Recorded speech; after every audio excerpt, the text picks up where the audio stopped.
Alright, this video is talking about how you can take your pierced pendant and work on filing and sanding. So first things first, you want to get that paper off so you can see your graphics. You want to wait to do your filing and sanding till you're finished. If it doesn't come off easily, you can soak it with warm water, and I like to keep that, if I can, I put it on something, maybe your rubric, your packet, so that you can go back and look at it if you need it again. Now my pendant, if I look closely, I really wanted some sharp edges. I have some little areas like that bump. There's a bump down at the bottom that I'm going to want to work on getting rid of.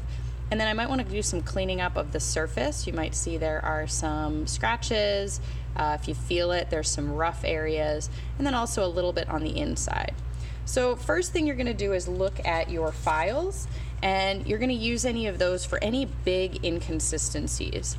You have different types of files in your pack. So there are rounded ones. Sometimes my favorite is actually this one because it's got a half curve and then it's got a flat side on the other side. So you can kind of look at what shape you're trying to go for, and that can help you figure out what to do and which type of file to use. Files are only really good for big bumps, things like that. If I'm working on a straight edge, so right now this edge right here is pretty straight, and I try to file along it to make it straighter. The problem is I usually have more pressure at the beginning and the end with my files, so I'll end up with more of a rounded edge. So files are really only good for those big things, especially if I go across the surface, I'll actually make more scratches in it than not. So I'm just going to use the file on this bump and this one down here, which is a little more aggressive. So this is something that would be really good to do on your bench pin.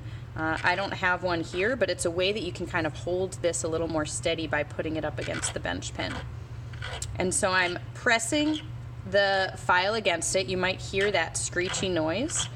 If you notice, I'm not going against the metal in this direction and back, because what that does is it actually clogs up the teeth and eventually breaks them on here. So files only work in this push method. And what you want to do every once in a while is stop and kind of evaluate how far you are. So this got a little bit smoother, but I still have a ways to go. You also can think about using your saw for something big like this piece. So I'm going to do that. I'm going to file for those big areas, and then I'm going to work on sanding, which I'll show you next.